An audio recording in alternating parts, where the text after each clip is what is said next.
Good morning. This is the time and place for the zoning administrator's hearing for August 26, 2009. My name is Edith Fuentes, and I will be conducting the hearing as hearing officer. We have 2 cases today, and relevant exhibits are posted on the panels located directly behind me. Let me just quickly go through our hearing procedure. Under the provisions of Title 30, Chapter 30 of the Glendale Municipal Code, a conditional use permit shall be granted if 4 required findings are present. 1, that the proposed use will be consistent with the elements and objectives of the general plan. 2, that the use and its associated structures and facilities will not be detrimental to the public health or safety, the general welfare, or the environment. 3, that the use and facilities will not adversely affect or conflict with adjacent uses or impede the normal development of surrounding property.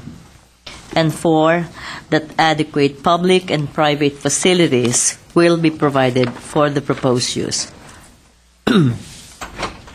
For applications involving the sale, serving, or consumption of alcoholic beverages, there are also 5 criteria that shall be considered in making the findings in subsections A through D. If the evidence presented in the application and at the hearing meets the criteria just described, then the zoning administrator can either approve or impose conditions for approval on the case in question. If the findings of fact are not evident, then the request will be denied. Notification of this hearing was accomplished by the use of public notices, which were mailed to property owners located within 500 feet of the subject property, physically posted on the site in question, and placed in the local newspaper. The hearing will proceed as follows. I will read the description of the application or the request, and then read reports received from other city departments and other letters or communications from interested parties. The case planner will make a brief presentation or overview of the case and make a recommendation. The applicant will then be asked to come forward, stating both name and address, and will be asked to present the case within a 15-minute time limit. Others in support of or in opposition to the application and any interested parties will be asked to come forward to speak. Again, clearly stating both name and address within a 3-minute time limit. Lastly, the applicant will be given the opportunity to make closing comments, if desired, in response to testimonies given by preceding speakers within a 5-minute time limit. The hearing will be closed and the case taken under submission. After the hearing, the decision will be prepared in writing and will be in the form of a letter sent to the applicant and to all persons who responded to the public notice, either by speaking at this hearing or by submitting written responses and have provided their name and mailing address. I would like to emphasize that the date of the decision will be the date appearing on the letter. Under the appeal provisions of Title 30, Chapter 30 of the Glendale Municipal Code, the decision may be appealed to the Planning Commission within 15 days of the date of the decision. Anyone wishing to appeal may obtain forms and brochures on the procedures from our Building and Safety Section Permit Services Center located on the same floor of this building. If you wish to speak, please write your name and address on one of these speaker forms, which have been provided by the front door, and submit it to our planning assistant.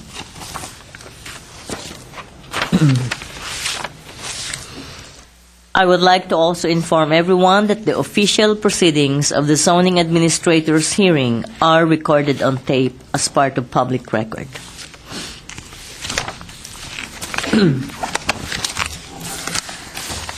Okay, we have two cases, and let's see.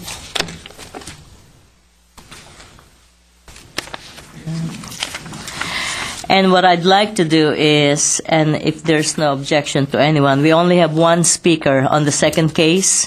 What I'd like to do is take the second case out of order. Is the applicant ready here? Okay, you are. And take that case first so we can get you out of here. And then we'll move on to the first case and get as much time as we need to discuss the second case. Okay, this is case number PCUP 2009-006. Location is 132 North Glendale Avenue, Suite 101. This case was continued from our August 12th public hearing. The applicant is Chipotle, for care of Elizabeth Valerio, and case planner is Dennis Joe. This is an application for a conditional use permit to allow the on-site sale, service, and consumption of alcoholic beverages for a new fast food restaurant in the C2 Community Commercial Zone located at 132 North Glendale Avenue, Suite 101, described as portion of lots 9 through 14, 16, 18, and 20, Block 12, Town of Glendale tract. And let me just quickly go through some of the comments we have.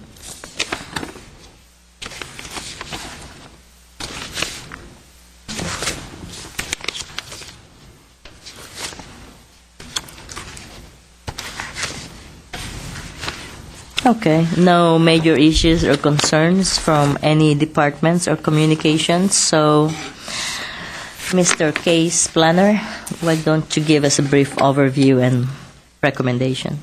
Thank you. Good morning, Zoning Administrator. I'm just going to start off by with the existing property. The existing property, as you mentioned, were 8 lots and portion of one with approximately 39,000 square feet in area and consists of 2 buildings, one of them being 132 North Glendale Avenue, suites 101 and 102, which is the subject property, and also which is going to be a dual-tenant building to be occupied with a fast food restaurant and an office unit. Additionally, on this site, there's 120 through 130 North Glendale Avenue, which is a dual-tenant building currently occupied with 2 retail uses.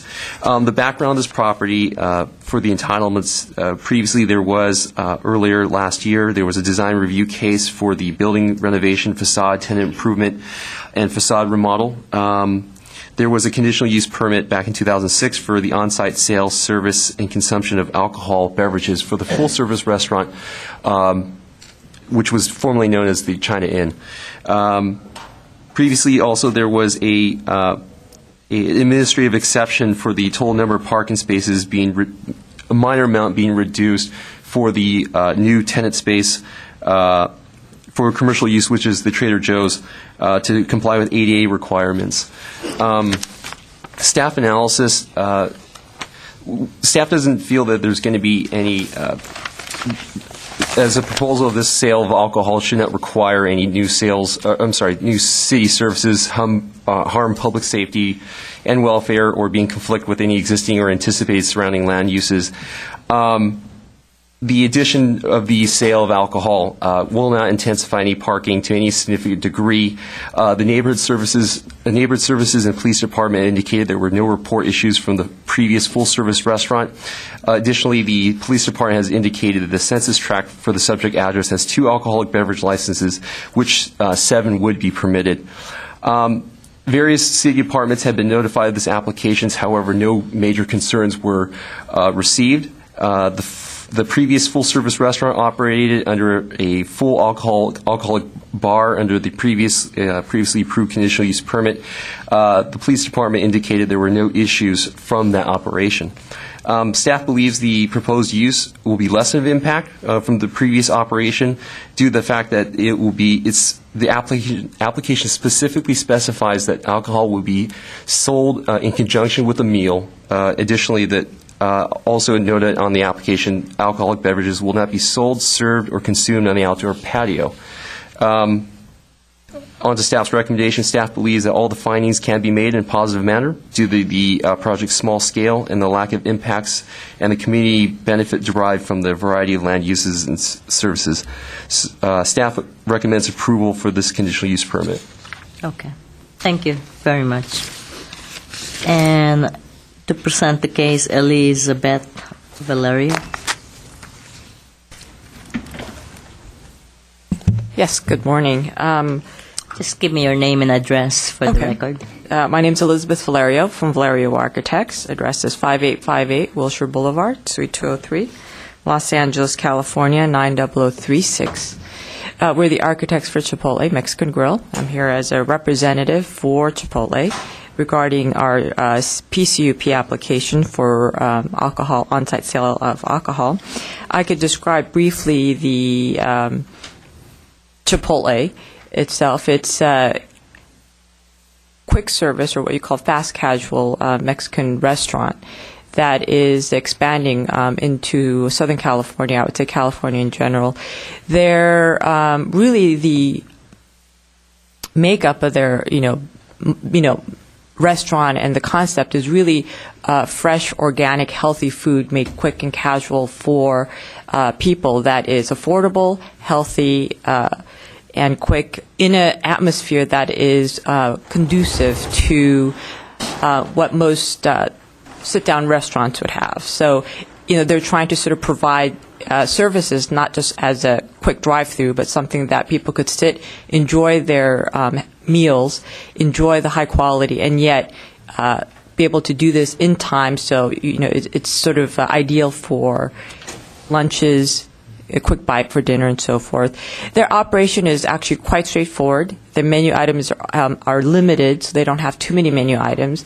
It's they serve tacos, burritos, salads, and it's sort of made to order.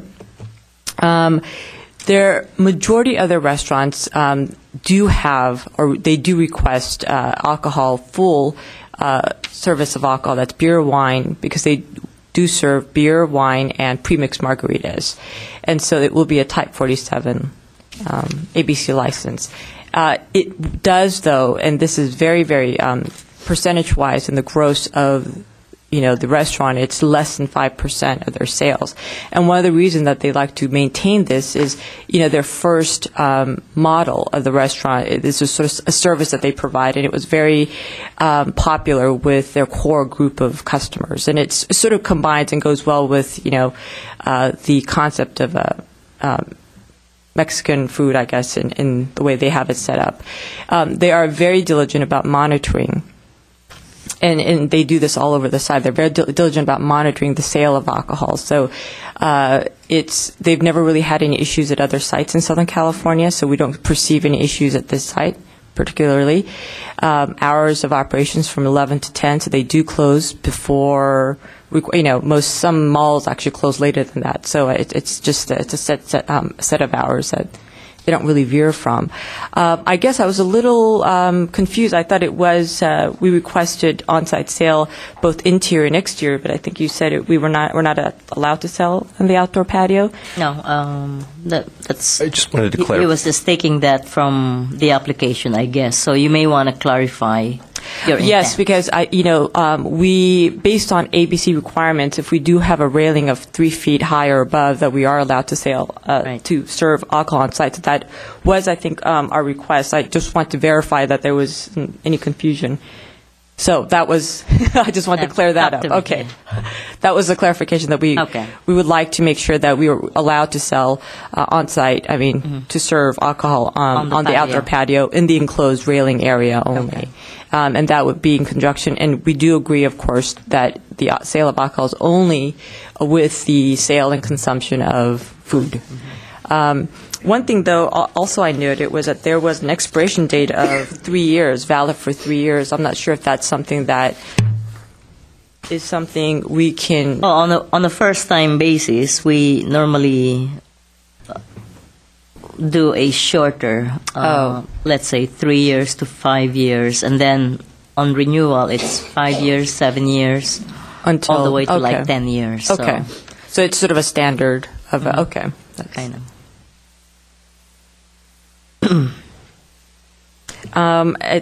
So overall, I think that would be the, sort of the description of Chipotle Mexican Grill. Their the brief description of their operation procedures, and the recommendation is something that we can comply with, I think. And my only question, I think, today was a request that we do proceed, about the outdoor sale service. So You mentioned your hours of operation from 11 a.m. to 10 p.m. And days of operation, is it 7 days a week? It is 7 days a week, Monday through Sunday, so it'll be the same.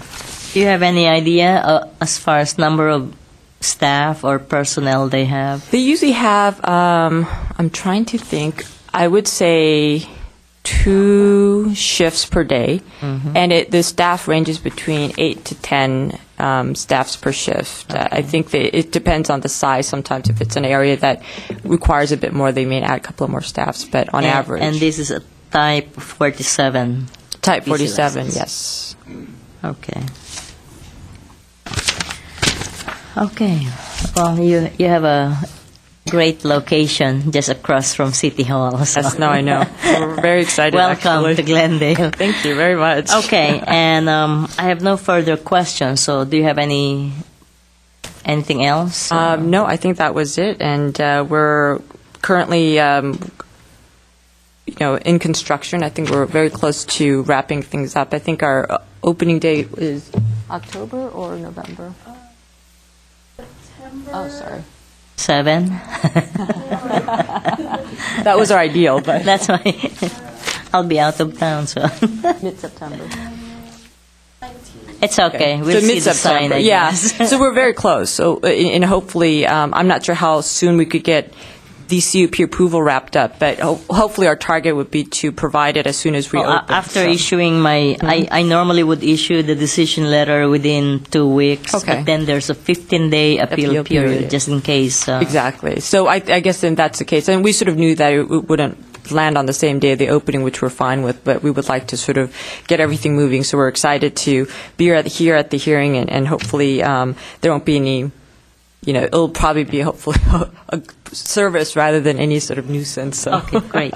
Thank you. Thank you very much. Is there anybody else here who would like to speak in support or in opposition to this application? Seeing none, any closing comments, Mr. Case Planner? None from staff. Okay, anything else? I am going to go ahead, take this case under submission, and we'll let you know. Thank you very much for coming.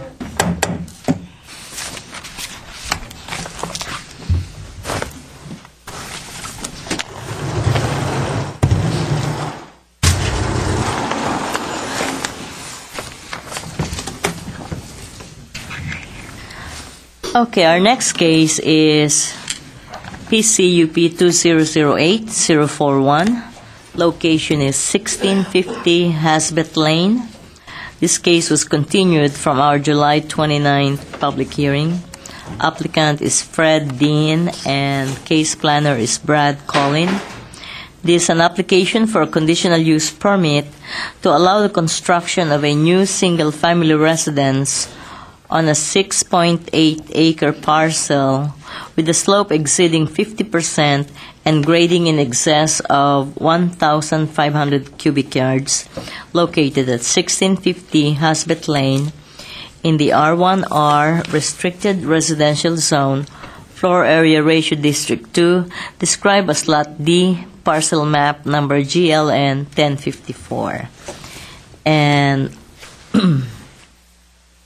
let me just quickly go through some of the comments.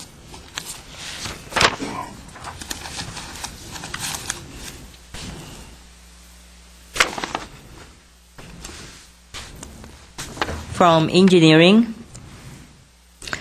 Okay.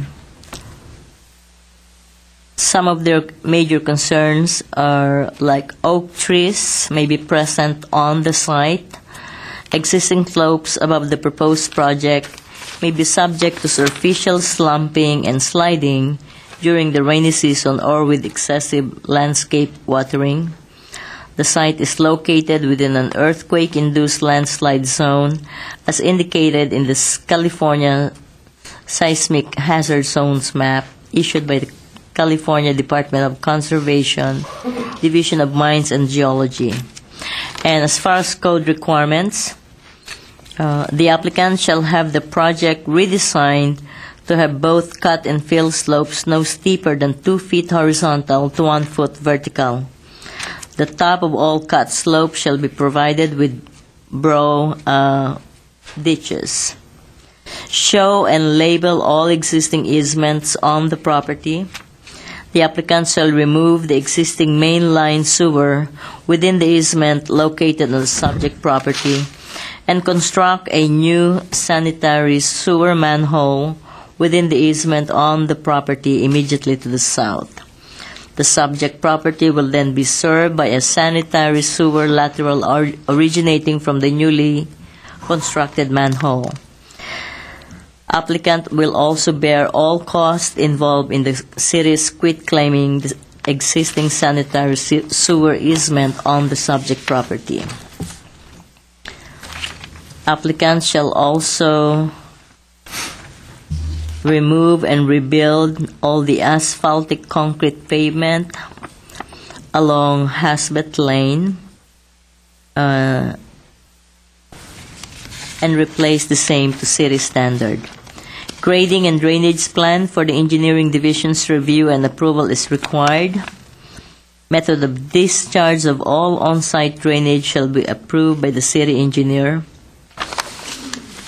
Entire driveway shall be constructed in compliance with city codes. A separate permit is required for all work within the public right-of-way, and applicants shall comply with all NPDES requirements. There are also lists of suggested conditions regarding streets and maintenance services division, assessment of superficial stability, and soils engineering and geological reports. So the whole thing is fully described in here. If anybody needs a copy of this, you can get a copy of the report.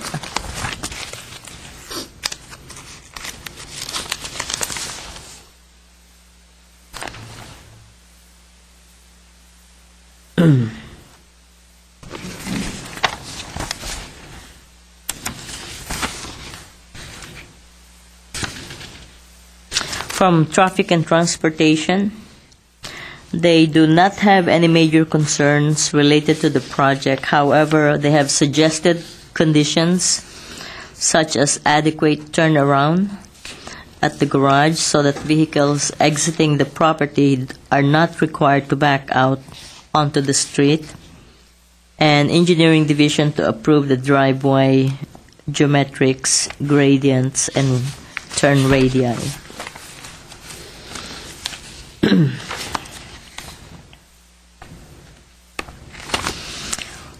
From fire prevention, some of their major concerns let's see, high fire hazard area and fire department access. Code requirements would be landscape fuel modification per hillside development guidelines, automatic fire sprinkler system and permit, fire apparatus access, fire protection water supply, and must meet the 2007 CBC building materials and methods for high fire hazard area.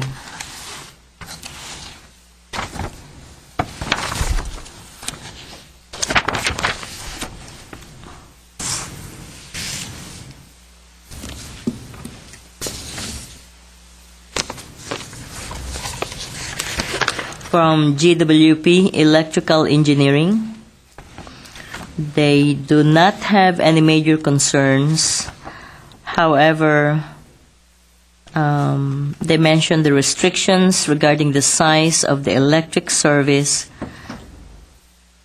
to homes over 2,000 square feet in size. So they wanted the applicant to contact GWP Electric Customer Service.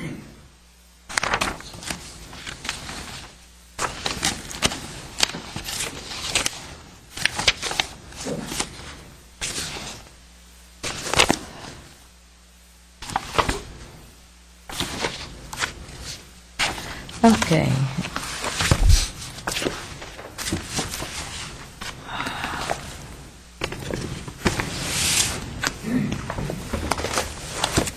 And at this time, I'm going to ask the case planner, Brad Collin, to give the overview and recommendation.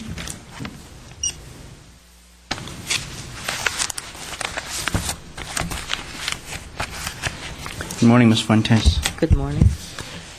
This case was continued from the July 29, 2009 Zoning Administrator hearing. Since that hearing, the applicant has provided clarifications in an attempt to address staff's previous concerns on the project. The subject application is a conditional use permit 2008-041.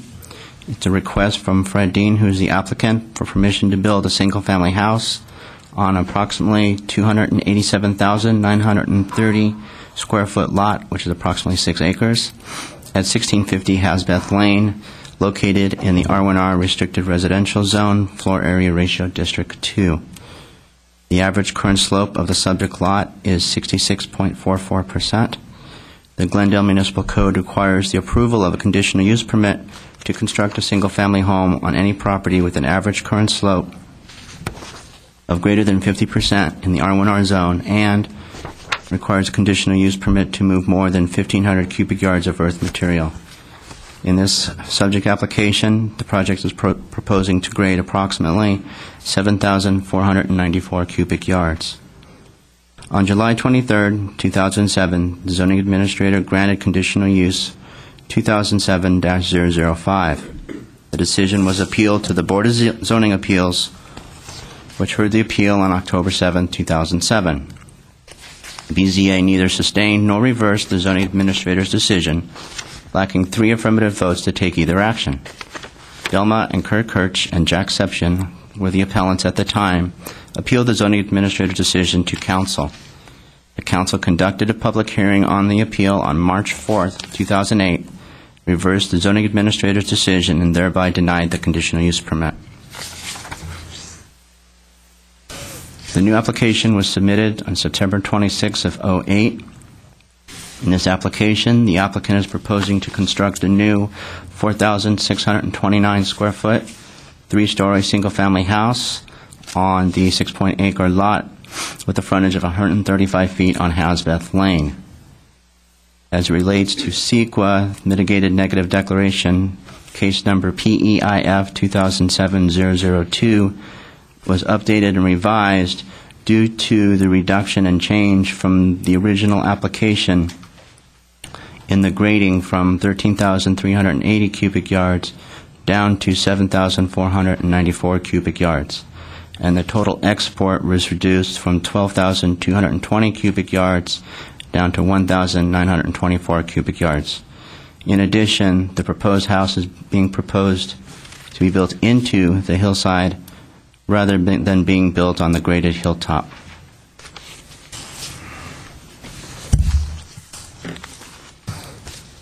The City Council considered the conditional use permit on the site in March 2008 for a project which placed a house on top of the knoll close to the location of the present proposal.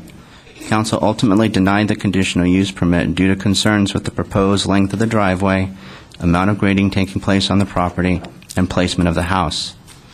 The Council urged the applicant to explore other locations for the house on the site, as well as alternate access points such as Glenmont Drive instead of Hasbeth Lane. The applicant has modified the project in an attempt to address the concerns that were raised by the neighbors and the City Council during the March 2008 hearing. The following is a summary of the changes that have taken place on the project since that time. The footprint of the house and the garage has been reduced by stacking the house over the garage and a motor court. The amount of dirt to be exported from the site was reduced from 12,000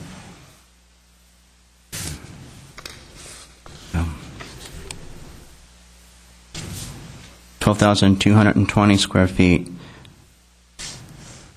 to 1,924 cubic yards. The driveway length was reduced from 1,100 linear feet to 770 linear feet. And actually, as a quick aside, staff has re-verified the length of the driveway with the city's engineering department and come up with a length of 786 linear feet. And that's measured from the center of the driveway, which is a normal measuring method. The proposed top of the house would be 14 feet lower than the previous project, and the knoll at the top of the hill will remain. The current proposal moves the house from the top of the knoll to a lower point, reducing the amount of grading and maintaining the existing knoll. The house has been placed into the hillside, thus following the contours of the property. The driveway length has been reduced by about 30%, but much of that reduction is in areas where the driveway is least noticeable to the general public, such as at the bottom of the site near Hasbeth Lane, and redesigning the house so the driveway no longer wraps around the base of the building to enter the garage. These changes shorten the driveway, but leave the most visible portions virtually the same location and the same length as the earlier denied permit. The driveway will require retaining walls, shown on the plans, as being up to 6 feet high, which is shown as 5 foot of retaining and 1 foot of freeboard, which does meet code requirements. The subject property is not located within a protected primary or secondary ridgeline area, nor are there any blue line streams within the property. In the previous version of this project, the house was judged not to comply with the hillside design guidelines. The project has been modified in the following way to follow the prescribed guidelines. And then there's 7 areas I'll touch on. The roof lines will follow the slope and the shape of the hillside. The house has been moved from the top of the knoll to the front side of the hill. The house will be built into the hillside rather than on top of it. The applicant is proposing to use colors and textures that blend with the natural hillside. Fifth, the applicant is proposing to use retaining walls to reduce the grading. Sixth, the applicant has lowered the building height such that it is below the top of the knoll. And seventh, the building's massing now has some variation in plane on each side of the structure.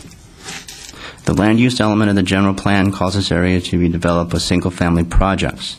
The subject project is for a single-family home to be built on a 6-acre site. Surrounding area is developed with single-family homes. And the large lot allows for generous setbacks. The proposed home will be approximately 28 feet from the southwest property line at its closest point, 19 feet from the west property line at its closest point, and 68 feet from the easterly property line at its closest point. The minimum interior setback required is 10 feet.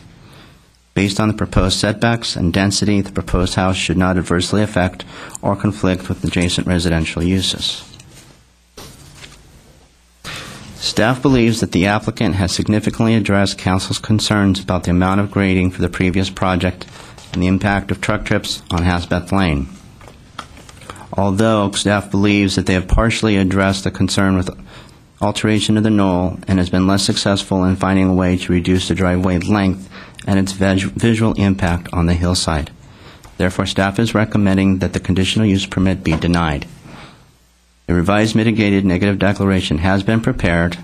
Denial of a permit does not require adoption of a CEQA document, but neither is it prohibited. Therefore, staff recommends adoption of the mitigated negative declaration. That concludes staff's presentation. I'm available for questions. Okay. I have no question at this time, so we're going to go ahead with the presentation. And to present the case will be Fred Dean. Okay. 15 minutes.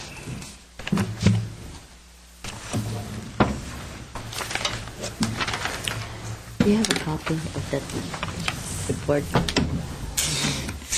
Do you have a copy of your report in here? Should be. Get one.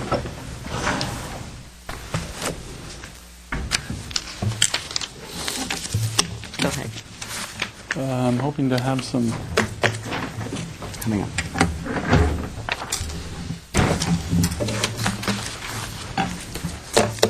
Also, I would ask at this time that Give me your name and address for the record, please. my name is Fred Dean. I live in Newbury Park, California. I'm the architect and applicant for this project.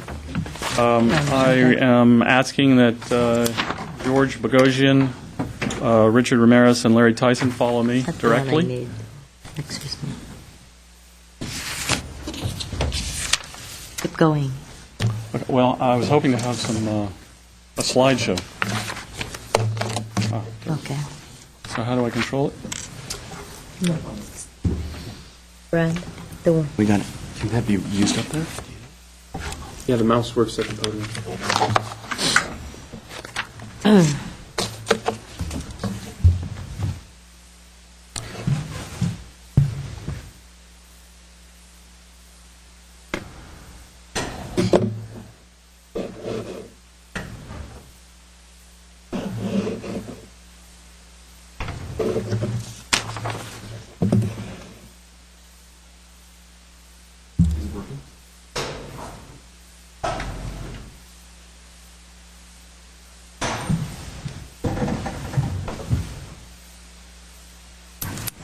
Oh, there we go.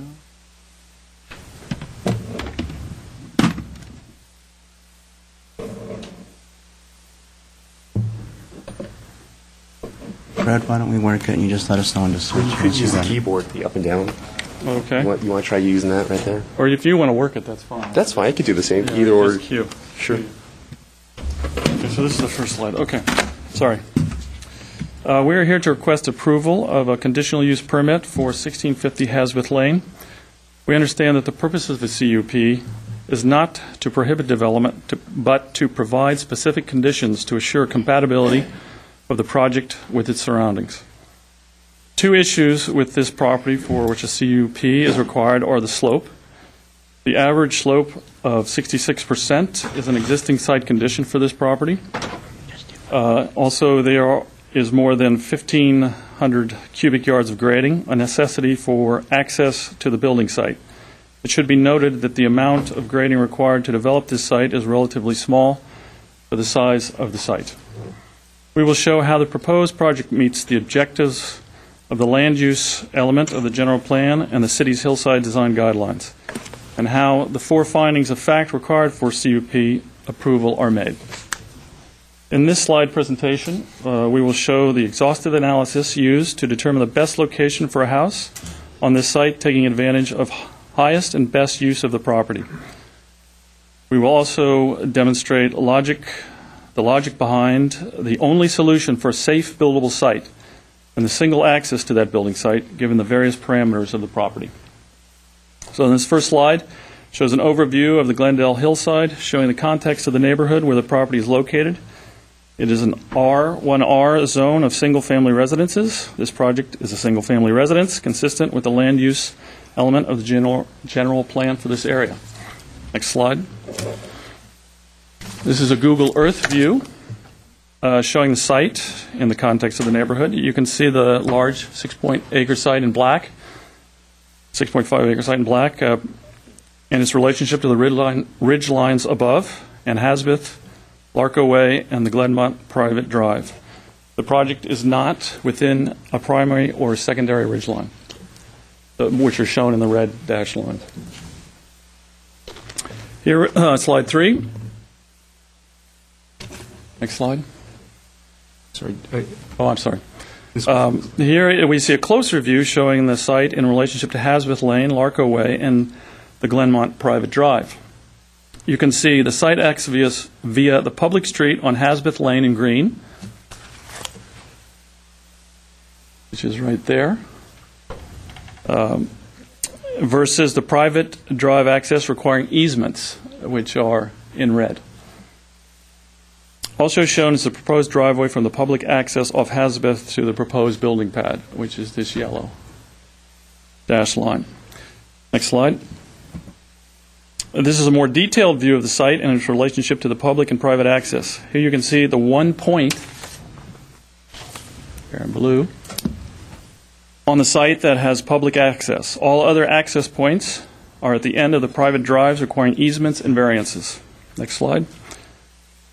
This slide is included to show the overall site topography. You can see here that most of the site consists of steep slopes with 3 areas of gentler slopes and possible building sites. One is the top knoll, which was denied. The flat pad is down here, which is unsafe in our viewpoint, and the front of the knoll, which is the proposed building site, there in the blue circle.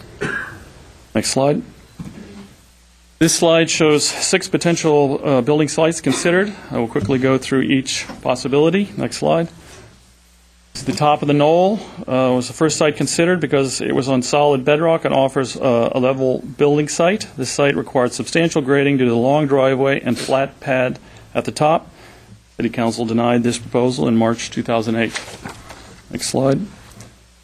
The western side of the knoll on Larco Way is very steep, therefore it limits a buildable pad, and it is impossible to create a turnaround area. It would also require a long driveway and substantial grading for the driveway to this site. Next slide. This is the saddle is behind the knoll to the north. If there were an easement granted off the Glenmont private drive, the driveway for this building site is relatively short. Obtaining an easement for Glenmont is very problematic, as it requires unanimous approval of 7 owners, some of who are in opposition to this project. This location has steep slopes to either side, requiring more grading and or tall exposed retaining walls. Furthermore, fire department considers this saddle type terrain to have one of the highest fire risks as compared to other types of terrain. I'm going to submit this as fire department recommendations for placing a house. Next slide. The eastern side of the knoll has similar negative conditions as the other sites mentioned previously. As with the saddle, it would also require an easement from Glenmont. It is a very steep area with no possibility for a turnaround. So next slide.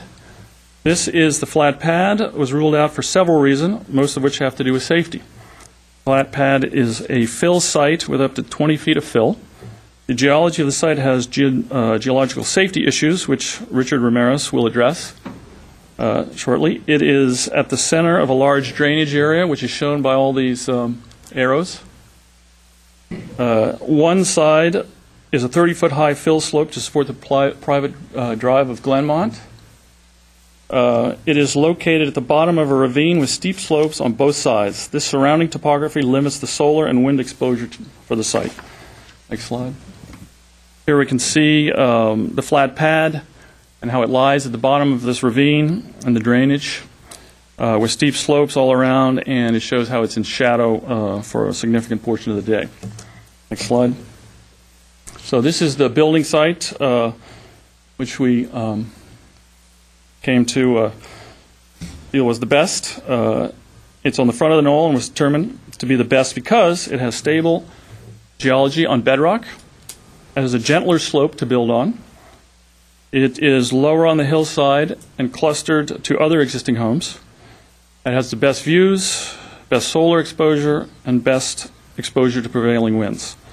The length of the driveway in this current design was reduced substantially from the previous application by lowering the building site and bringing the driveway from the northeast into the rear and underneath the house.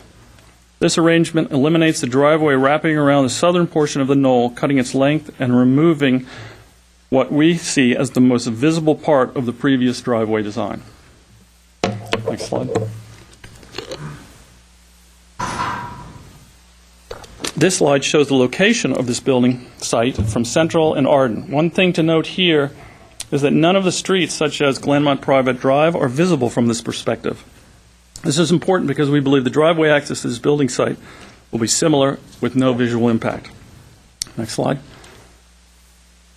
This is a community view on top of a building at Brandon Stocker. Again, you can see that none of the streets or driveways are visible, even from a high vantage point such as this. Next slide.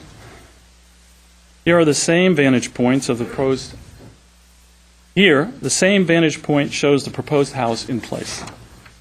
This also shows how the proposed house is below the top of the knoll, clustering it with existing houses. Next slide. Here is a view of the building site from Hasbeth cul-de-sac before the proposed project is constructed. Next slide. Here's the same view with the proposed project superimposed on the site. Next slide. This view from Larco Way before. Next slide. View from Larco Way after. Next slide. View from Glenmont Private Drive before. Next slide. View from Glenmont Private Drive after. Next slide. Now, we included this slide to show that even from this vantage point, which is even with the Glenmont Drive, the road or that drive cannot be seen because of landscaping, which will be similar to the driveway for this project.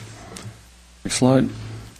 These are two cross sections through the site showing how the proposed house is below the top of the knoll.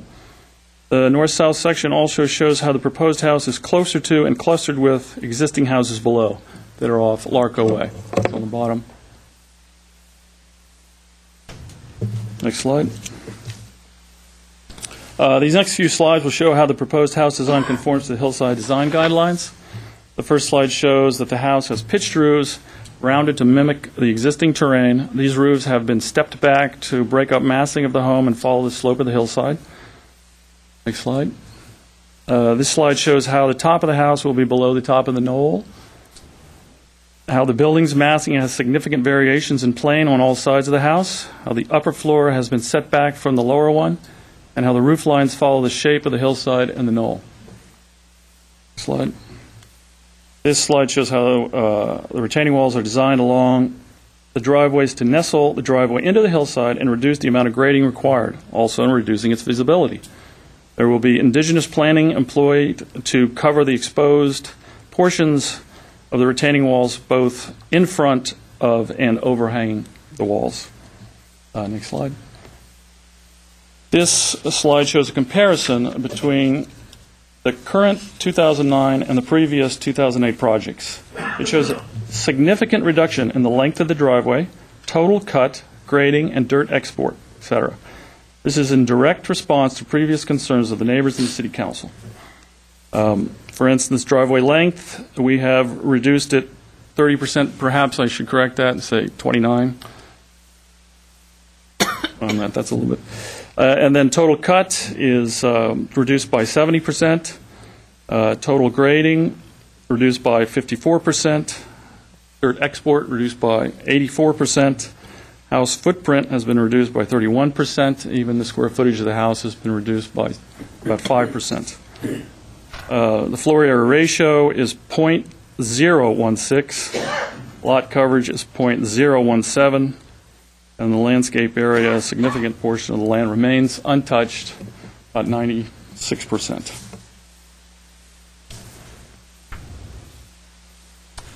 This project meets the 4 required findings for a CUP. It is consistent with the objectives of the general plan in that it is a single-family residence in a neighborhood of single-family residences. It will not be detrimental to the public health, safety, and welfare. It is located in a stable building site with gentle slopes. It does not conflict with adjacent uses or impede normal development of surrounding properties. The interior setback is more than required by code for the privacy of the neighbors. The access is off a public right-of-way. The grading of the site and the driveway will not impede the development of surrounding properties. Number 4, there are adequate public and private facilities and traffic measures are provided for the property. The site is accessed off a public right-of-way, and therefore the site is accessible to public water and sewer. Ample off-street parking has been provided, and landscaping is consistent with local codes. It also meets the criteria of the hillside design guidelines as discussed previously. The proper legal access to this property, which does not require an easement or variance, is off public right-of-way from Hasbeth Lane, and therefore determined to be the best. The resulting driveway has an almost predetermined length because of the following: location of the public right-of-way access, location of the most suitable building site, the maximum driveway slope required by city codes, and the existing terrain, design, and engineering requirements. This length was reduced by lowering the building pad and bringing the driveway into the rear and underneath the house. This proposed design eliminates the driveway wrapping around the front southern portion of the knoll, cutting its length and removing the most visible part of the previous driveway design. This is in direct response to the concerns of City Council while conforming to all city codes and regulations. We ask that you grant this CUP. Thank you. George Bogosian.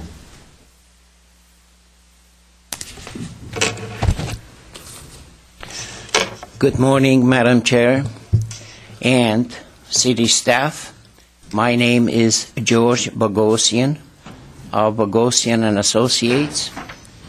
My address is 1111 North Brand Boulevard, Suite 202, Glendale.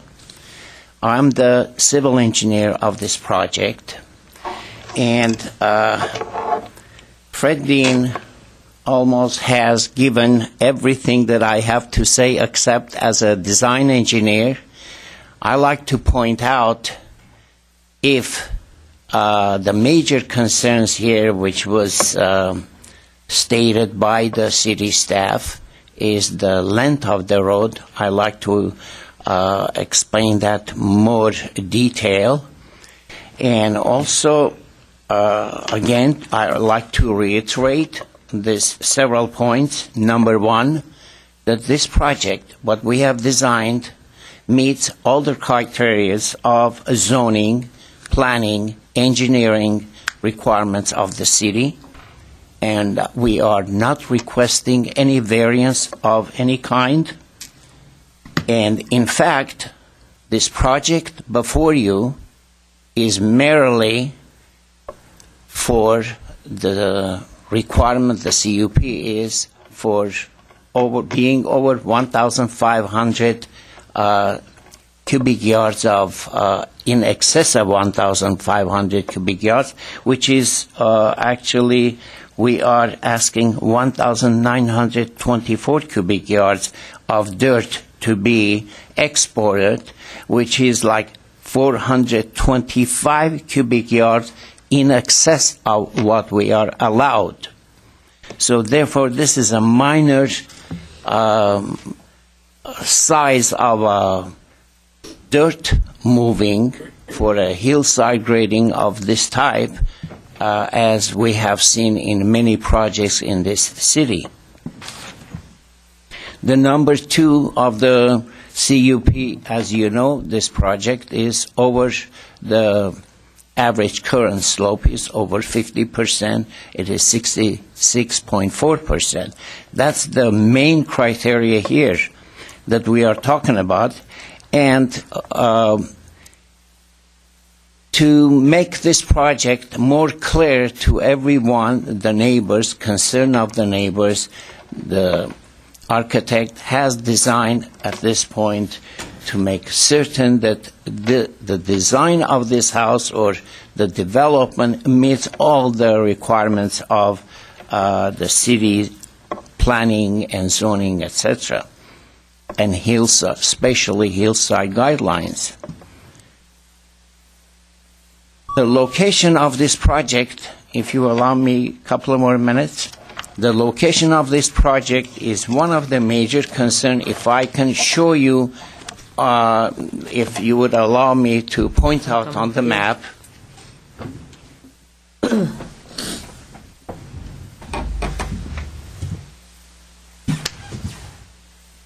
a pointer here. It's right there. Thank you very much.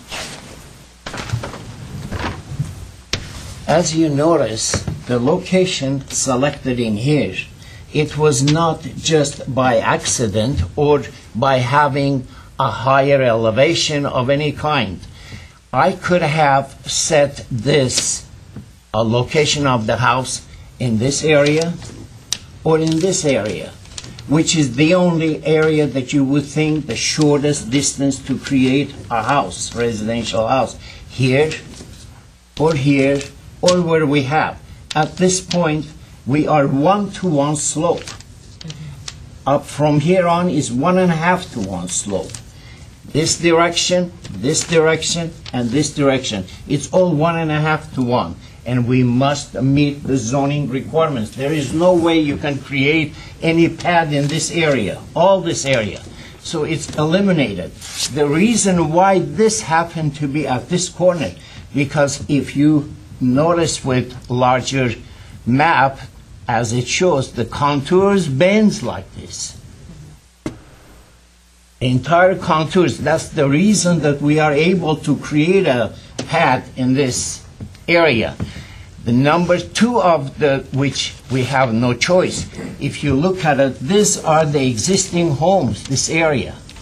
All this. The road up to here, we have no choice. This is a road that it must stay in here. This is the only road it's created in here for the 6.8 acres. Please note, this is all this road completely. It's a must before you get to the point like it's a flag lot. There is no other choice. So how can you create anything in here? It's impossible. In here it's impossible because it's 1.5 to 1. You cannot grade, you cannot have a 5-foot wall. And believe it or not, we have created a 1-foot curving all here. And this is just 2 walls, which is a 5-foot wall. Nothing more. No grading in here done, as you can see. Very minimal grading at this point. Okay. And that's, thank you very much for the time. Thank you. Beatrice Magalan. Good morning. My name is Beatrice Magayon. I live at 1617 Hasbeth Lane, and I am here again basically to state that we are, as neighbors of this area, I live in the neighborhood, I'm raising my children there, I'm very concerned as to the driveway there. It's very detrimental to our neighborhood. As we had been before the city council members, they had unanimously denied this project. It is back here again at almost the same grading with the same amount of road, reduced by not that much. The house is basically the same. So if I can just read to you the findings of the city council members. I will kind of skip back and forth. They basically said, in addition, the massing and bulk of the proposed house is inconsistent with the design guidelines intended to prevent the house from being individually a prominent feature of the landscape. If you looked at the drawings that the architect had up, you will notice that from any angle in the city of Glendale, that house is going to be prominent. Even their own drawings shown today show that the only thing you're going to be seeing on that street on Hasbeth, because you cannot see any of our homes, any of our roads, is going to be this 4,600 square foot house. We are not objecting to the development of this property. We are basically saying be consistent with the neighborhood. This house does not fit with the neighborhood. The road will be detrimental to us. It says the use, back to the report, the use will be detrimental to the safety, general welfare, and environment in the area.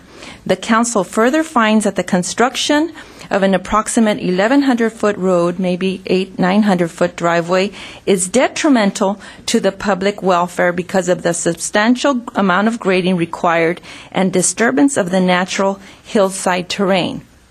Again, going back to this road, this is the only way in? It is not the only way in.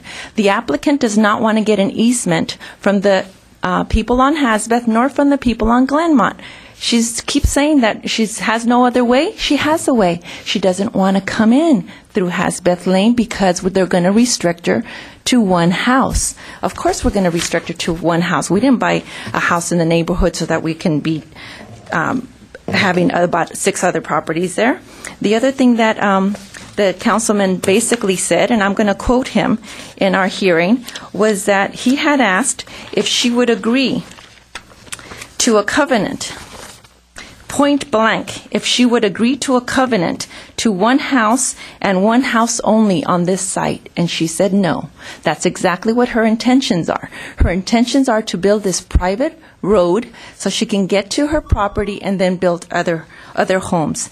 Councilman Draymond also asked her what her intentions were. She had no answer. Why? Because her intentions are to subdivide. Let's not be blind here. Connect the dots, as the council member said.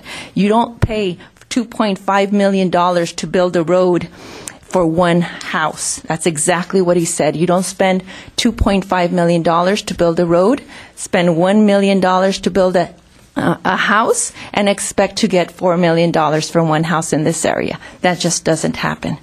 This road has massive grading, and it will be detrimental to our neighborhood. The other thing that I'd like to note is that there were no announcements for this meeting.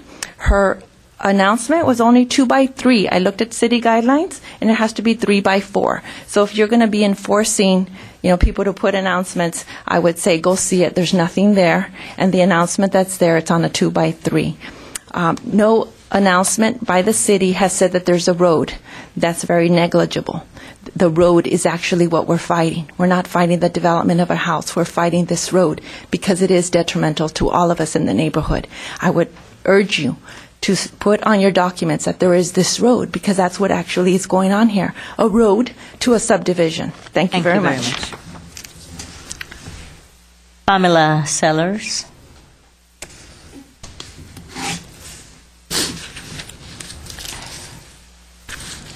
Good morning.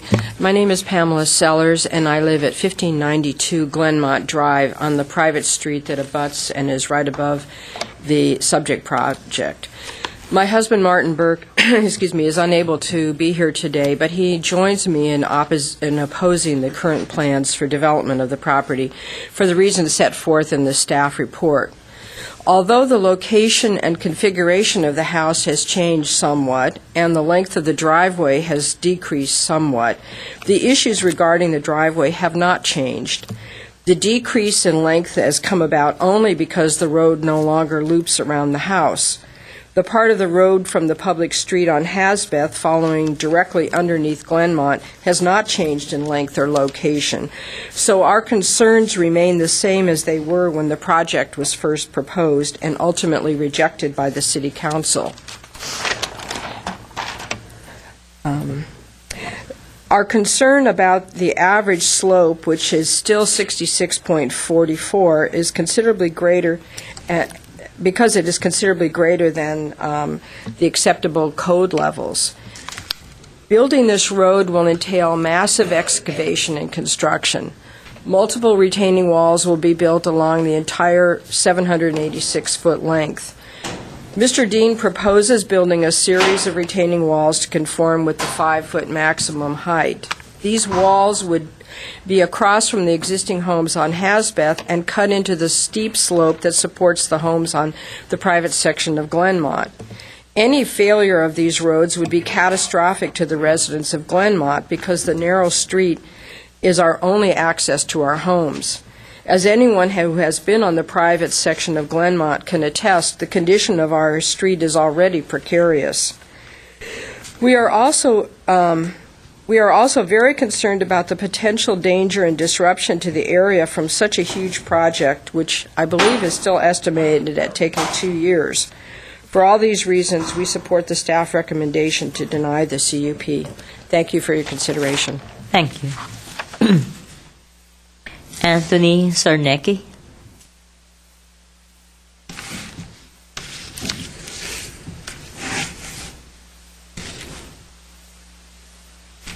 Morning. Morning. My name is Anthony Zarnicki. I reside at 601 Seclusion Lane here in Glendale, and I am about a half a dozen blocks from the proposed project. For 23 years, I was the owner and resident of 1588 Glenmont Drive, which is the last house on the private part of Glenmont and directly across from the Hasbeth land. I was the original appellant in the first appeal of the zoning administrator giving a CUP for this original project of Adele and Fred Dean. The first CUP was appealed to the Zoning Appeals Board, which voted 2-1 to overturn and reject the CUP originally given. The chairman of the appeals board called the project the antithesis of the hillside design guidelines. Your CUP, Ms. Fuentes, was then appealed to the City Council, Glendale City Council, who voted unanimously to overturn your granting of the permit. The vote was 4-0, and it wasn't even close. This current project proposal from Adele is virtually the same project as previously rejected according to the city planning report, staff report. City staff concludes in their report that the new project has a driveway that is shorter, and I'm quoting from the staff report, quote, but leaves the most visible portions of the driveway in virtually the same location and at the same length as the earlier denied permit, end of quote.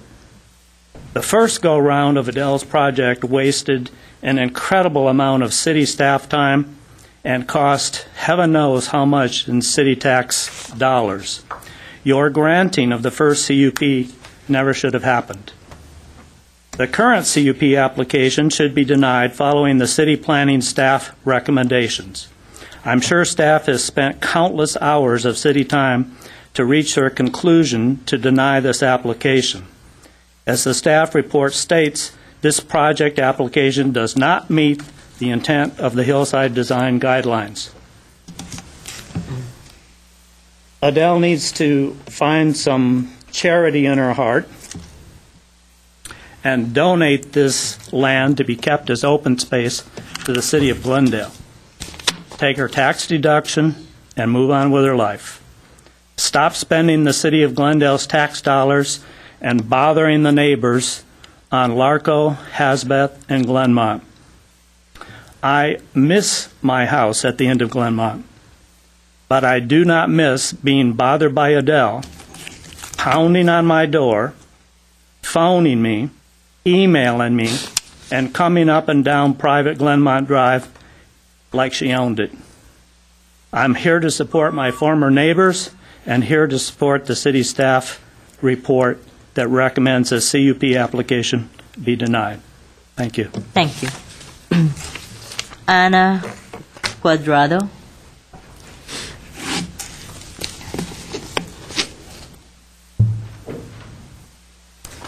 Good morning. My name is Ana Cuadrado. I live at 119 Cumberland Road at the corner of Cumberland and Hasbeth Lane. A couple of weeks ago, Adele came to my door to explain about her project. She swore to me that her intentions were to build a single-family home at the site and not what other people were saying about her building several homes. I told her that I was against the project, not because she wanted to build a luxurious dream house, as she said, her dream home. I was against the project because of the damage that her construction would do to what, for me in particular, and all my neighbors, is our dream home. I have lived in this property for 20 years, and I know the damage that big trucks do to my walls and my house. I have fixed those walls several times, and I have been told that the reason for the cracks all over the walls was due to vehicles passing by and shaking the house. There is a path there where I would think that she can build a 2, 3, 4, 5-story house, beautiful, but according to the architects, engineers, that place is not safe. I don't know. I'm not an architect or an engineer. She told me she lives by herself with 2 dogs, that I believe a small house and a pad will be enough for her animals. However, she wants a 4,000 square foot house with thousands of feet of landscape, of driveway going over there, and she's not caring about the damage that will cause to other people dream homes. As I told her, who is going to repair for all the costs that I will get into when my walls are all cracks and everything. The project according to what she told me, it would take about 6 months, which that means maybe a year or a year and a half of trucks coming by up and down through such a narrow street. I have to back up from my garage twice to get into the street to go out. So you can imagine how narrow this is. So when I asked her about who is going to pay for my damage, she didn't have an answer to that. So that's all what I have to say. I hope that everything is taken into consideration. Thank you. Humberto Diaz. Okay. Dick Gallagher.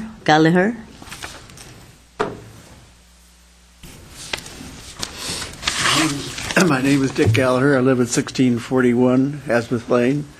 I wish I had that picture that you have of my house. It's better than anything I've taken of it. I live right at the mouth of the beginning of the road. I don't want to repeat what's already been said. I subscribe to what has been said. But what hasn't been talked about so far, and maybe it's not part of this drill, is the construction problems. Even though we have less of export of dirt, that's still, by my calculations, 400 round-trip dirt trucks coming up and down Hasworth Lane. In addition to that, I don't know how many construction trucks are going to be required for the paving materials, for the concrete, the cement, the lumber. All that is, I think, going to be fairly significant to where we're having a large traffic congestion of trucks, construction trucks up and down Hasworth, and more likely parked right on the end of my driveway. I don't know how they're going to get the bulldozers and the heavy earth-moving equipment up to the site. I'm assuming they're going to have to dig their way up as long as they don't have access to the private road on Hasworth Lane. So the angst of the Hasworth neighborhood is just those trucks up and down that street, which is going to cause, I think, an insurmountable problem in terms of angst for the neighbors. So that's all, other than to subscribe to what's been said. Thank you. Thank you. Barry Allen.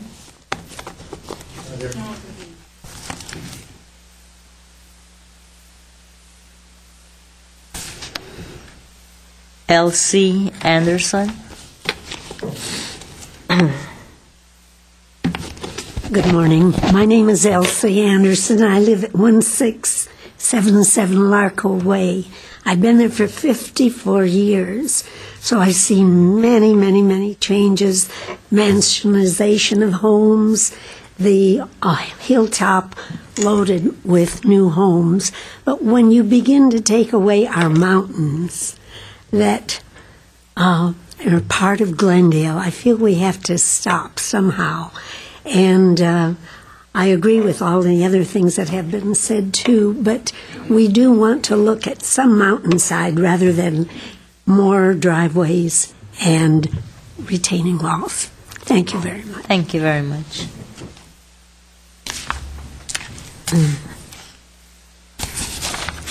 Mary Follett.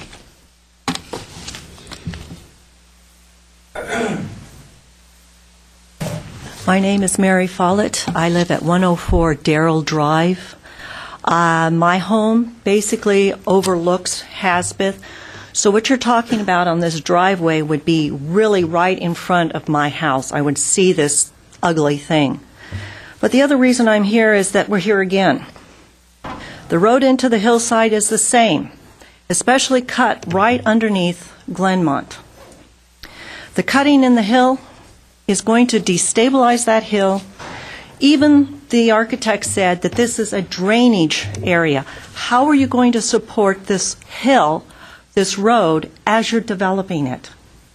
Again, it's going to be an eyesore. Again, last time they asked for an environmental impact report. We never had one. This is 2 years later. Why hasn't there been one? The engineers 2 years ago said this really was not feasible. Why are they saying the same thing? Deny it. Again, deny it. So here we are again. In July, the staff even made a comment that this will probably go to the City Council again. I'm sure Council Weaver will say into effect the same thing he said the last time. This should never have come this far again. My question is, why are we here again? I know there have been some design changes, and she has the right to come here again. But if you look at the last suggestion by the city staff, they still recommend that the conditional use permit be denied. I really am wondering, are we going to be here again at another zoning and so on and so forth, when all the staff and everybody has consistently said, deny this permit because this road just is not feasible. There's no way to guarantee the safety of the individuals on Hasbeth and Glenmont, and I don't care if they say they're going to beautify the walls. They are going to be an eyesore, not just for me, but for all the people on Hasbeth Lane. Thank you. Thank you. Louise Phelan. Hello, my name is Louise Phelan. I live at 120 Cumberland Road, which is on the corner of Cumberland, right across the street from Hasbeth, and the entrance to Hasbeth. Hasbeth Lane is a very long, narrow, and steep street, and cars whiz up and down Cumberland Road all day long, and trucks. And with all of the trucks that are going to be needed if they have to have the dirt removed, with one truck losing brakes would really be a big danger. Would probably crash into my house if it didn't crash into cars first. So it's really a safety hazard. Also, the street on Cumberland between Kenneth and Hasbeth is in very, very poor condition. Big chunks of concrete are coming out, and if all of these trucks are going on there, I hate to see what it will look like. I also agree with what my neighbors have said about the walls cracking. The houses right there are very close set to the street, so definitely the houses shake when trucks go by. Okay. Take that into consideration, Thank please. you. Thank you. Rich Ramirez.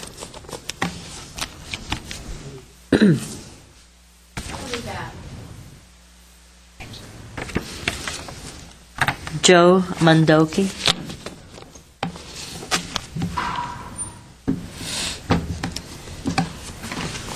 Good morning, Madam Chairman and City staff. My name is Joe Mandoki. I live at 3935 Mayfield Avenue in the Glendale part of La Crescenta.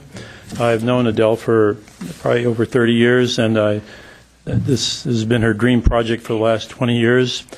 I find it mind-boggling that the main objections last time were that the house on top of the hill, that she didn't need to have that vantage point, that they shouldn't be moving all this dirt. I suggest that there's 3 trash trucks that drive up and down the street on Hasbeth every week to pick up trash, and if those trucks haven't filled yet, I don't think it's Adele's liability for city trucks to take trash out, or all these companies have insurance that do the hauling. They've reduced by almost 20,000 cubic yards of dirt that's being moved, and at first there were hundreds or maybe thousands of truck trips, and the truck trips have been totally minimized. I think to have 6 acres and have to go through this kind of hassle from the city and the neighbors to build one house and the block, all these houses are stacked and jammed together. Adele's house is single by itself because it's on 6 acres. So these people who keep saying that she should give it away or something like that, well, I haven't heard anybody talking about the millions and millions of dollars that this property is worth. This is the one and only kind of property in this whole area. You look at the pictures of this houses above heard they jammed all these houses up in there and wrecked our community originally, and here's one person who wants to put a house on 6 acres, and we're giving her all this static. I really think we need to approve this and get on with it. She's made the adjustments. She removed the house from the top of the hill. The driveway is all the pictures you look at are it's not visible from any kind of vantage point. The neighbors there are probably going to see it, but they see there's nothing but dirt right now, and the landscaping, everything else is going to be done here. It's going to beautify the hillside. It's going to green it. She's got all these recycling programs and things like that to recycle the water, to control the drainage and things like that, to use those things to green the neighborhood there. I think when this is done, this is going to be an empty, right now it's an empty dirt lot. When it's done, it's going to be a beautiful landscape park, and people are going to really appreciate it and be glad it's there. Thank you. Thank you. Kurt Kursk.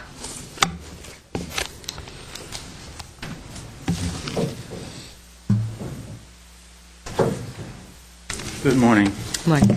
My name is Kurt Kirch, and I live at 1656 Hasbeth Lane, and that's the property immediately adjacent to the proposed project. And I think there's been a lot of thoughtful comments today, and I don't want to duplicate what people have already said, so I'll just try to add a couple of things that I think might add something to the mix. But, there's one myth that I'd like to kind of dispel, that some statements have been made about being landlocked and that there's just no other way to get to the property.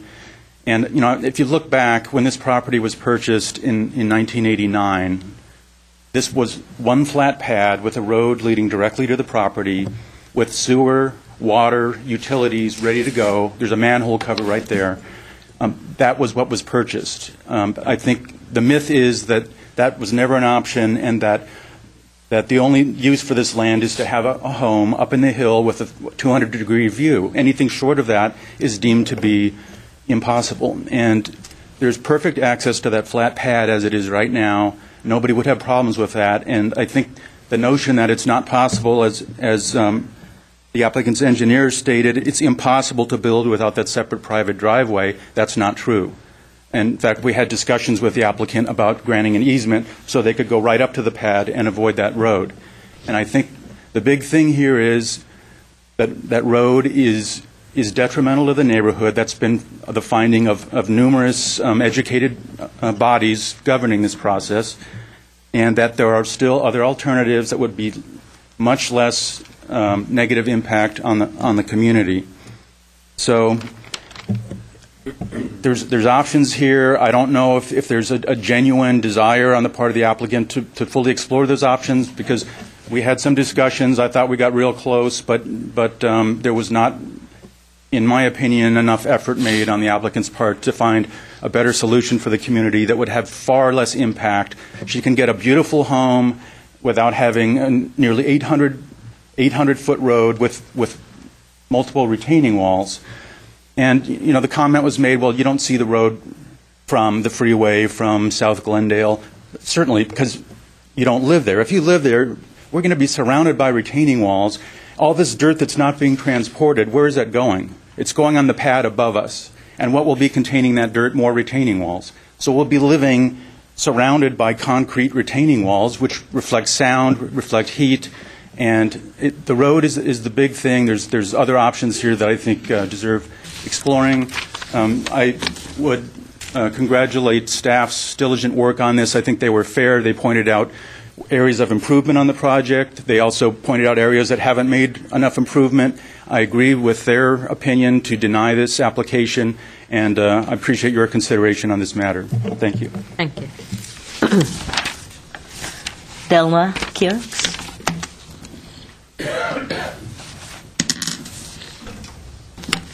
Good morning, Ms. Fuentes, staff. My name is Delma Kirch, and I live on 1656 Hasbeth Lane. Ms. Fuentes, 2 years ago, you approved a conditional use permit, and since then, we went through a long, painful, and very costly process. We're here today dealing with the same situation. From the start, we mostly opposed the road, and the road, the retaining walls that will be required to keep this road or the dirt from falling. So included here on my presentation, I have a copy of the City Council denial, and I have. I'm asking you to please, read and review the meetings from the City Council so you can see exactly what their concerns were. I also have included the map for the previous request for CUP and today, so which I would like you to please compare them. And I have included pictures that show you exactly where the road is going to be placed. The road starts at the end of Hasbeth Lane, the public part of Hasbeth Lane, and it travels across the whole hillside. This hillside is viewed from all the neighbors' living rooms, front doors, patios, and you can see them from Darrell, from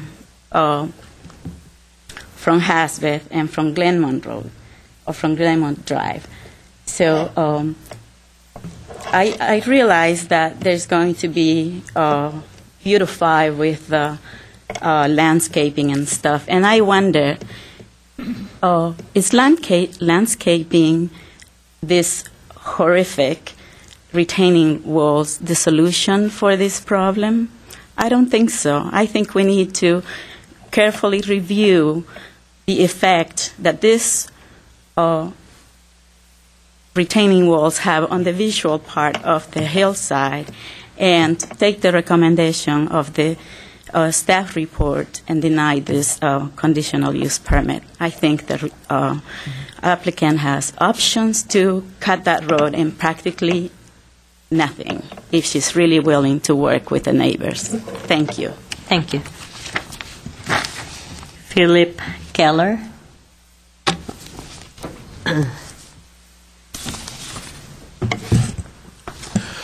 Good morning, Ms. Fuentes and city staff. My name is Philip Keller, and I'm a board member of the Northwest Glendale Homeowners Association. I serve as its design representative. I'm here today to express our continued concerns with this project for 1650 Hasbeth Lane. As we have stated in previous hearings, our concerns do not deal with the design of the proposed home itself, but with its proposed location on the lot and the nearly 800-foot-long driveway that would be required to accommodate this location. We feel that the reason to deny this CUP, conditional use permit, is very clear. Plain and simple, this proposal does not meet the intent of the city's hillside design guidelines to minimize its impact into the hillside. Period. End of discussion. The applicant's choice for the location of the proposed home has by itself created a dilemma in this situation. The staff report that was prepared for this proposal plainly reinforces this position, and I quote, it's very clear, "The applicant is still unsuccessful in finding a way to reduce the driveway length and its visual impact on the hillside. The length and location of the driveway is paramount," they use the word paramount, "concern in meeting the intent of the hillside design guidelines. Therefore, staff recommends that the conditional use permit be denied." Northwest Glendale Homeowners Association agrees with this assessment and also recommends denial of the CUP application. The property owner has the right to explore all their options with regards to siting their proposed home. However, when their location choice is in contradiction to the intent of the hillside guidelines for what it creates, a new location must be found.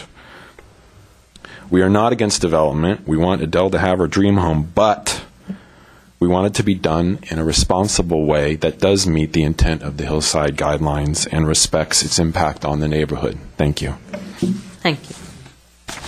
Larry Tyson.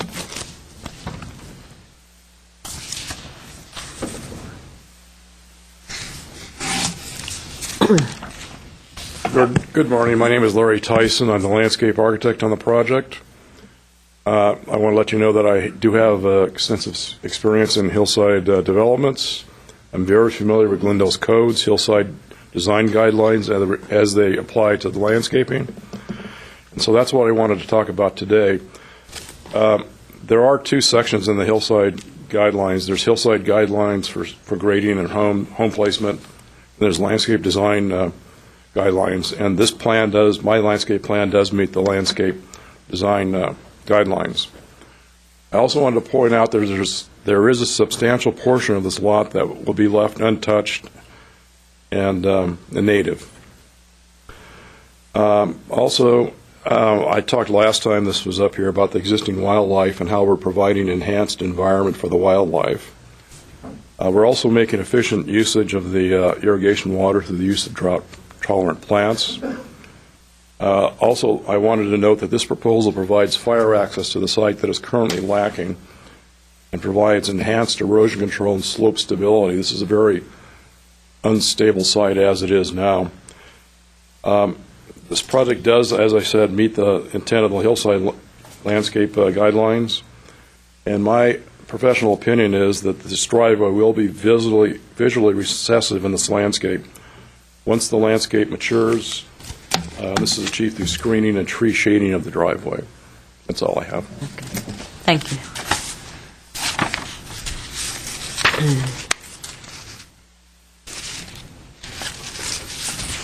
Okay, did Humberto Diaz left, right? Okay. Barry Allen, are you back? No. And the other one is Rich Ramirez. Oh, okay.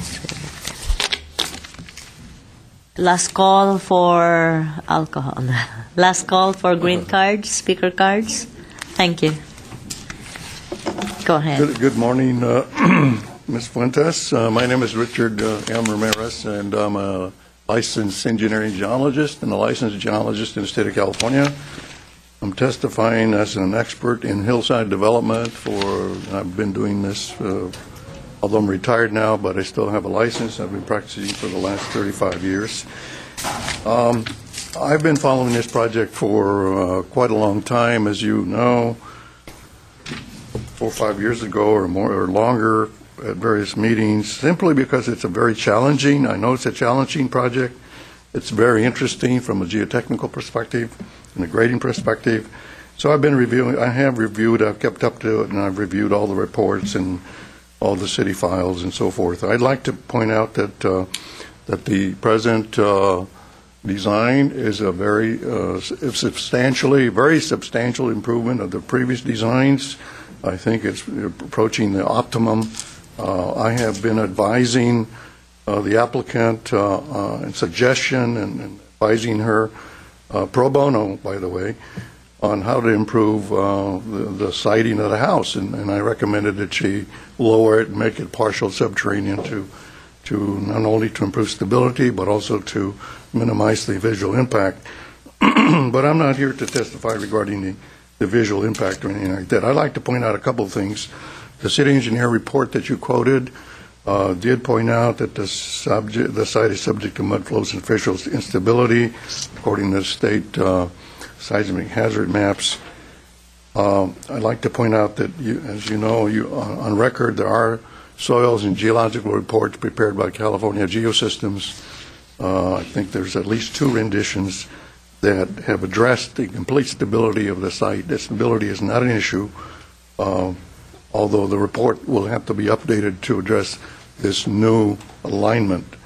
But based on the previous alignment, everything has been, the hazards have been identified. I'd like to point out that the existing lower pad has been identified as containing very substantial amounts of uncertified, unengineered fill, not suitable for buildings because of the potential for mud flows and superficial instability and the problems with foundations. And of course, it's a small pad, and you got a setback problem, so you really can't build anything except probably a garage. That's about it. I'd like to point out that I agree with Mr. Bogosian's his discussion of the alternative sites. This particular site, and my professional opinion, is the most stable site, and the alignment of the driveway is about the only practical solution that remains of all the options. like to point out that in reviewing the staff report, the 4 findings, 3 of the findings have been met according to the staff report itself, and that would be finding A, C, and D. That's in the staff report. They've been met. So there's no question about that. On finding B, regarding the public health and safety and the public general welfare and the environment, well, that finding is made by the geotechnical reports and the indication of the stability of the site. This is the most stable site on the property. Thank you very much. Thank you.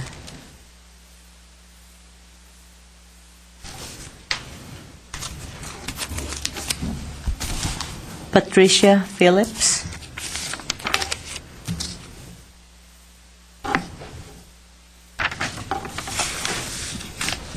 Hello, Ms. Fuentes and other people here.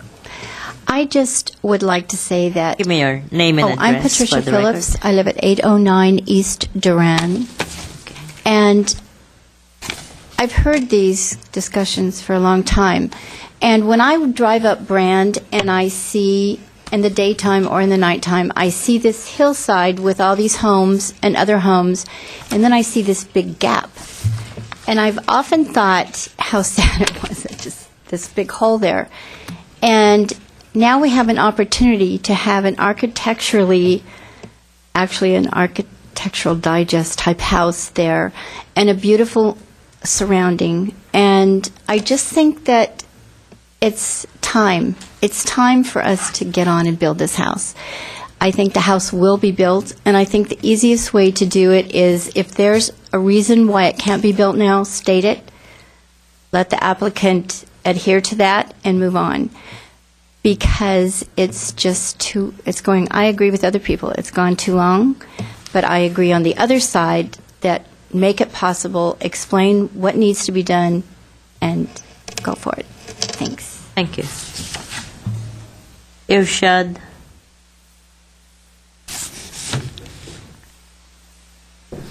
Hake. Okay. Sorry. My name is Irshad Ul Haq. I live on 310 Jackson Street in Glendale, and I have a business in Glendale. I was watching this project for a long time, and I was in a last time city council meeting where the objections came in, and I think Adele listened to all the objection and she made the changes, and she made the changes to make all of them happy and satisfy their objections. So I think she had done her part. Now the time is these other owners to stop complaining and go with the program. I think she have the right to build a house, and I think this country, I think we all have a dream home. You know what I mean? Who doesn't want to have a dream home? And I think we should give her a chance to build her dream home. Now the owners complain that, oh, we don't mind her to build a house, but we don't let her build the road. What an objection! How you're saying that okay with us to build a house is fine, but not going to build a road. So how she's going to go walk there on a mountains to get to her place? So I think these owners have to settle down and think about it. If they want to build a dream home, wouldn't they will build it? It's just like that everybody want more jails, but they don't want next to their house. And this is exactly the same example, that they want her to build a house, but they don't want the road goes around their home. So I would highly recommend that you will consider to grant a permit. Thank you. Thank you. Albert Hoffman.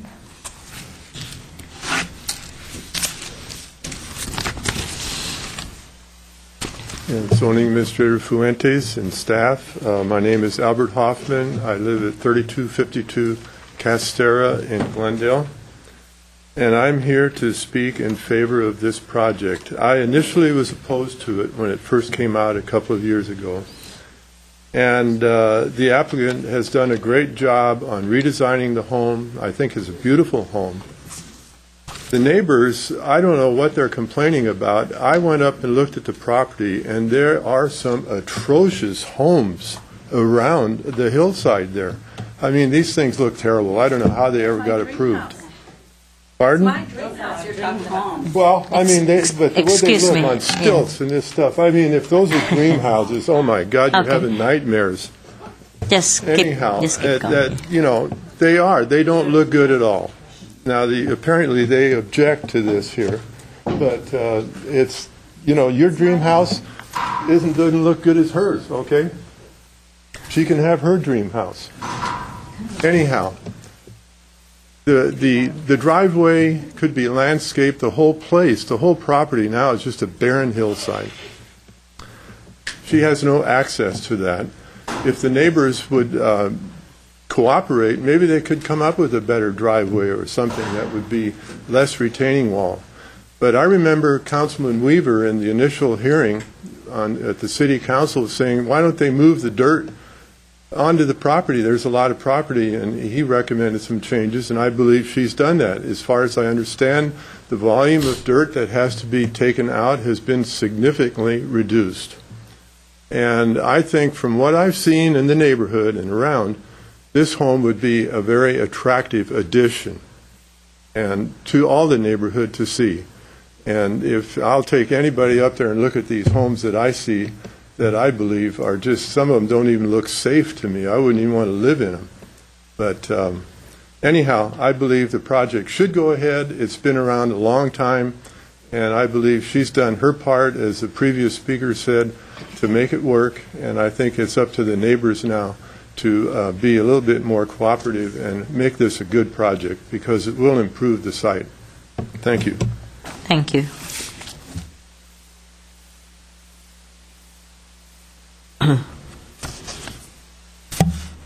Liz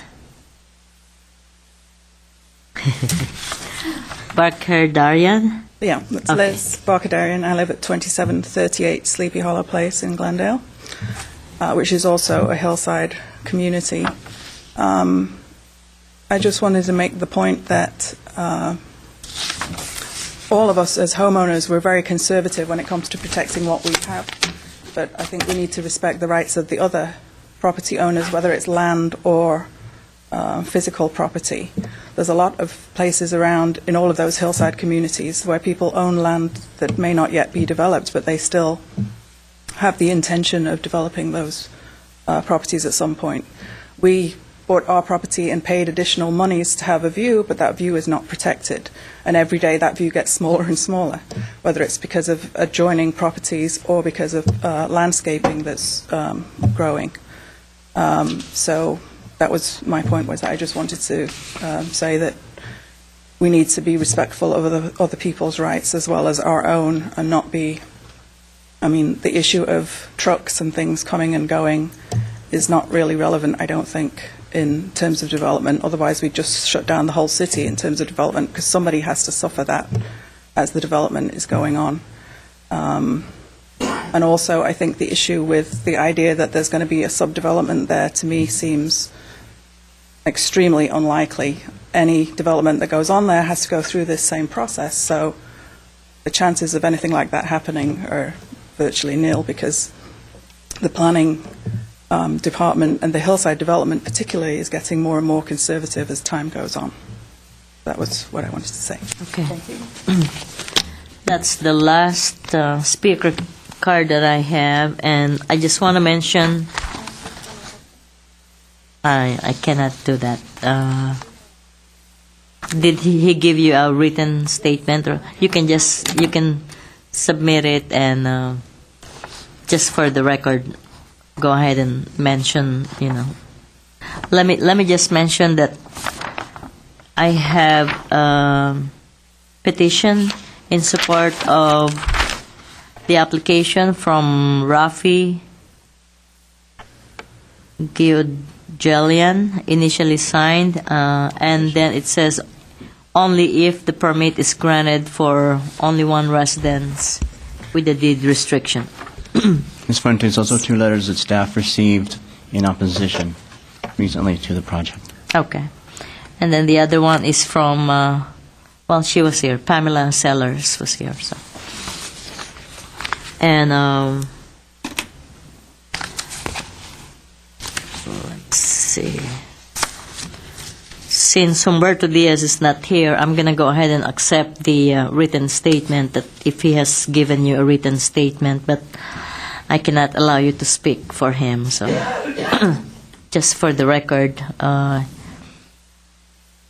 Okay. I don't have a These are written- other. Yes. Okay, and We had then over 100 signatures in opposition of this project, so we'd Okay. like to put that in the record. Thank We had you. letters that the applicant had submitted.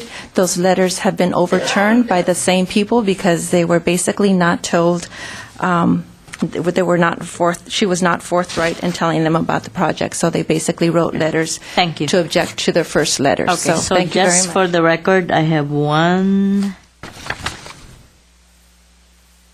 2, 3, and that's the Rafi 4 letters.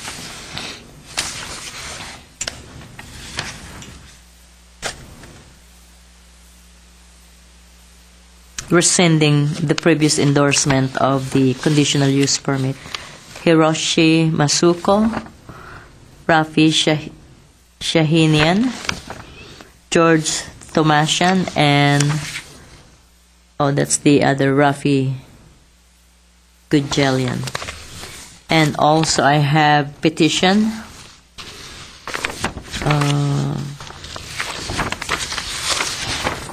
Three-page petition to deny the conditional use permit.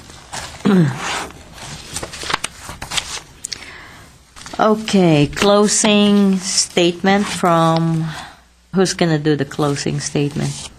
Mr. Dean?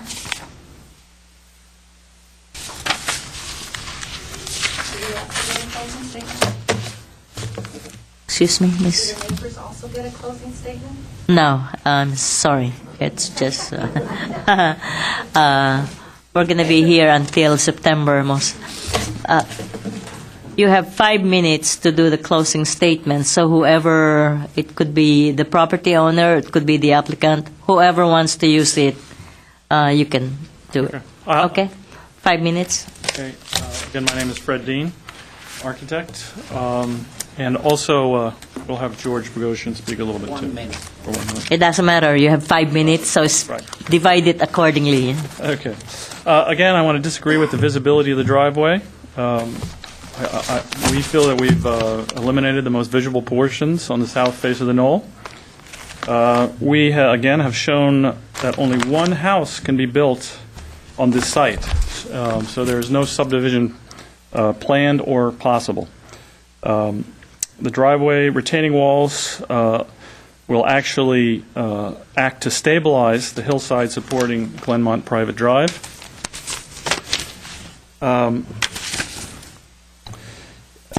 I think you can see the difficulty with some of these comments, especially the one from Tony, who was a previous owner, but was an owner at the time when we first started to rework or look into various possibilities along Glenmont.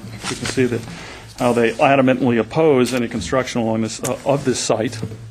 Need to make the point that this is private property. And we are going from the one point of public access so that we can avoid a variance for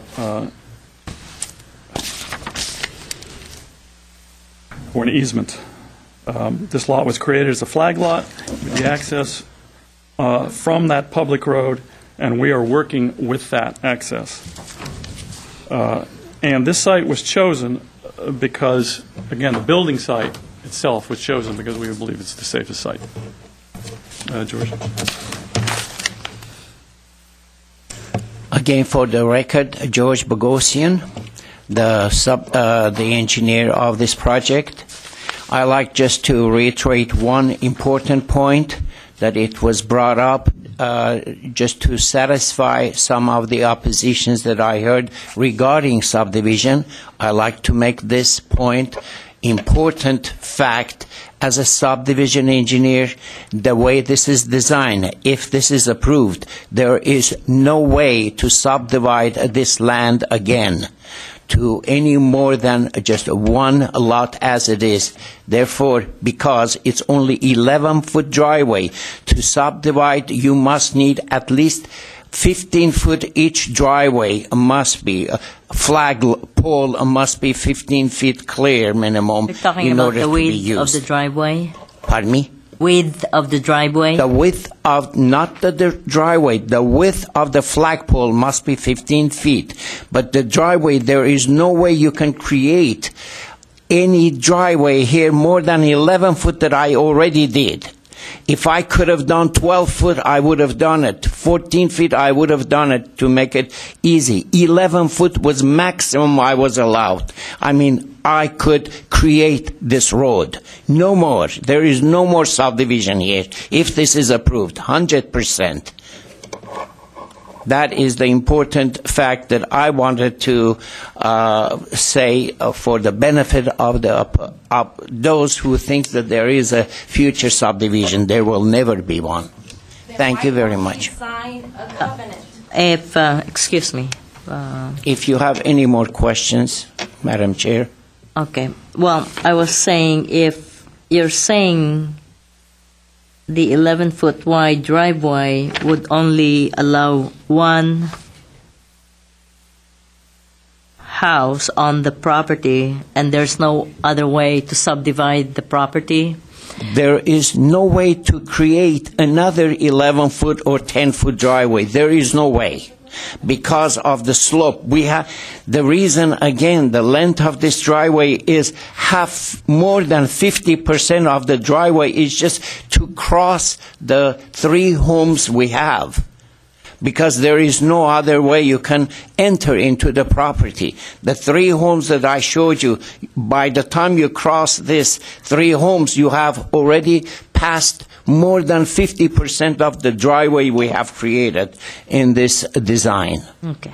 And 11 foot was a maximum driveway possible to create. There is no way to create another subdivision where you could really come up with a driveway. There is none. So without a driveway, how can you have a subdivision? Okay. Thank you very much. You have 1 more minute. Just turn it off. It's okay. My name is Adela Zuriaga. I am the owner of the property at 1650 Hasbeth Lane. I live at 147 Cumberland Road. I would like to affirm this application is just for one house. I have said that over and over again.